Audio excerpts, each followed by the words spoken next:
नमस्कार, मैं हूं दिव्या वर्मा और आप देख रहे हैं 4 AM टुडे टीवी। तो चलिए नजर डालते हैं इस खास और बड़ी ब्रेकिंग न्यूज पर।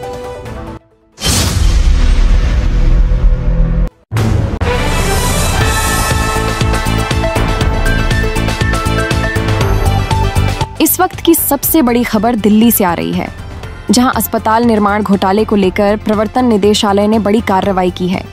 ईडी की टीम ने आम आदमी पार्टी के वरिष्ठ नेता सौरभ भारद्वाज के घर पर छापेमारी की है।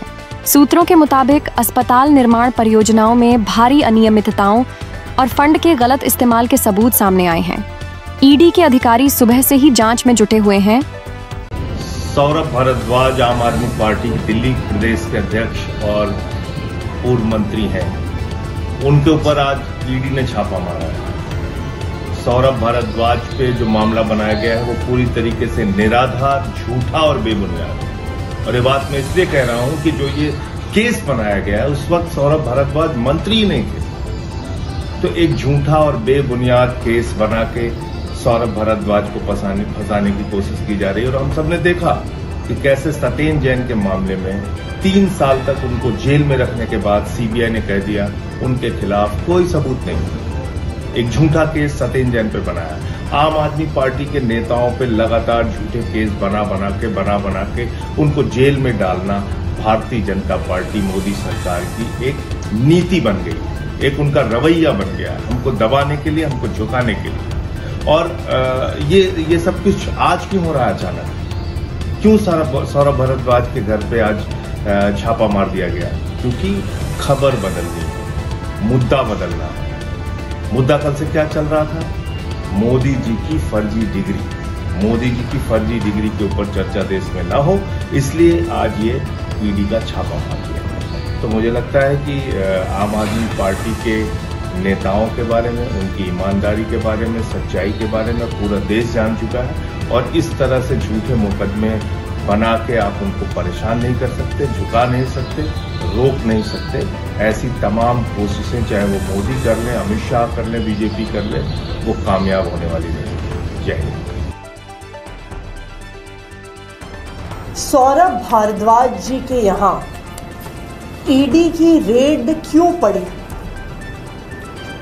इसको समझने के लिए हमें देखना पड़ेगा कि कल से पूरे देश में प्रधानमंत्री नरेंद्र मोदी जी की डिग्री पर चर्चा हो रही है। क्या चर्चा हो रही है? कि एक आरटीआई एक्टिविस्ट ने सीआईसी का ऑर्डर निकलवाया कि दिल्ली यूनिवर्सिटी को मोदी जी की डिग्री दिखानी पड़ेगी। और यूनिवर्सिटी ने क्या किया? उन्होंने डिग्री दिखाई नहीं, उसके बजाय वो हाई कोर्ट में चले गए सीआईसी के ऑर्डर के खिलाफ। तो पूरा देश ये जानना चाहता है कि ये कैसी यूनिवर्सिटी है जिसको इस बात पर गर्व नहीं है कि देश के प्रधानमंत्री, और भारतीय जनता पार्टी तो कहती है कि दुनिया के सबसे बड़े नेता, दुनिया के सबसे यशस्वी प्रधानमंत्री, तो ऐसा कैसे है कि उनकी यूनिवर्सिटी को इस बात पर गर्व नहीं है कि मोदी जी दिल्ली यूनिवर्सिटी से पढ़े हैं? मुझे तो लगता है कि दुनिया में कोई भी ऐसी यूनिवर्सिटी नहीं होगी जिसको गर्व नहीं होगा कि उस देश के प्रधानमंत्री हमारे यहाँ से पढ़े हैं। आप प्रधानमंत्री छोड़िए, रेखा गुप्ता जी जो दिल्ली की मुख्यमंत्री हैं, जब वो मुख्यमंत्री बनी तो दिल्ली यूनिवर्सिटी ने उनको बुलाया, उनको सम्मानित किया, क्योंकि उनको गर्व था कि हमारी एक छात्रा दिल्ली की मुख्यमंत्री बनी। जब मैं मुख्यमंत्री बनी थी तो दिल्ली यूनिवर्सिटी के सेंट स्टीफेंस कॉलेज ने मुझे बुलाया, मुझे सम्मानित किया। मैं ऑक्सफोर्ड यूनिवर्सिटी से पढ़ी थी, उन्होंने न्यूज़ लेटर में ये खबर निकाली कि हमारी एक छात्रा, हमारी एक पूर्व छात्रा दिल्ली की मुख्यमंत्री बनी है। लेकिन दिल्ली यूनिवर्सिटी छुपाना चाहती है कि प्रधानमंत्री जी उनके छात्र थे। अब पूरा देश इस बारे में बात कर रहा था। तो इससे ध्यान भटकाने के लिए सौरभ भारद्वाज जी के घर पर फर्जी ईडी की रेड की गई है। ये रेड 100% फर्जी क्यों है? क्योंकि जिस समय का ये मामला है, जब अस्पतालों के निर्माण का ये फैसला हुआ, तब सौरभ भारद्वाज जी मंत्री ही नहीं थे, वो उसके 2 साल बाद मंत्री बने। अब आप ही बताइए, ये तो बिल्कुल हास्यास्पद बात है कि आप मंत्री नहीं थे, आपके मंत्री के कार्यकाल शुरू होने से 2-3 साल पहले के फैसले पर आप पर रेड की जा रही है।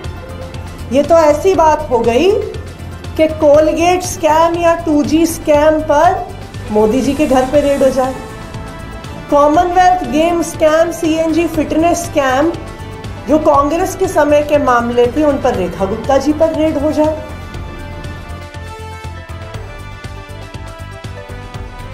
ईडी ने आज सौरभ भारद्वाज, जो कि आम आदमी पार्टी दिल्ली के अध्यक्ष भी हैं और पूर्व में मंत्री भी रहे हैं, हॉस्पिटल घोटाले में उनके यहां रेड करे।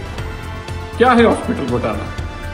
हजारों करोड़ रुपया 13 हॉस्पिटल्स के नाम के ऊपर कंस्ट्रक्शन में घोटाला किया, इक्विपमेंट्स खरीदने में घोटाला किया। ये बड़ा घोटाला आम आदमी पार्टी ने अपने 10 साल के कार्यकाल में किया। भाजपा बार बार ही कह रही थी, इसमें ACB भी अब इन्वेस्टिगेशन कर रही है और बड़ा स्पष्ट है, कई हॉस्पिटल तो चले ही नहीं। कई हॉस्पिटल्स के अंदर हजारों करोड़ के इक्विपमेंट्स लाके डंप कर दिए क्योंकि वो चलने लायक नहीं थे। और ये काम रुका नहीं अभी भी। अभी यही पार्टी पंजाब में जाकर इसी तरह से वहां पर भी चेहरा बदलकर लूटने का काम कर रही है। जिस दिन से आम आदमी पार्टी की दिल्ली से सरकार गई है, आम आदमी पार्टी के सभी वो लुटेरे लीडर जो दिल्ली के अलग अलग जेलों में बंद रहे, अलग अलग केसों में, सभी पंजाब में जाकर डेरे डाले हुए हैं और पंजाब को भी दोनों हाथों से लूट रहे हैं। मैं पंजाब सरकार के अफसर साहिबानों से आग्रह करना चाहता हूं, आप इनकी इस लूट में साथ मत दें, वरना इन सब के ऊपर कार्रवाइयां आप पर भी होंगी जब ये सारे घोटाले सामने आएंगे।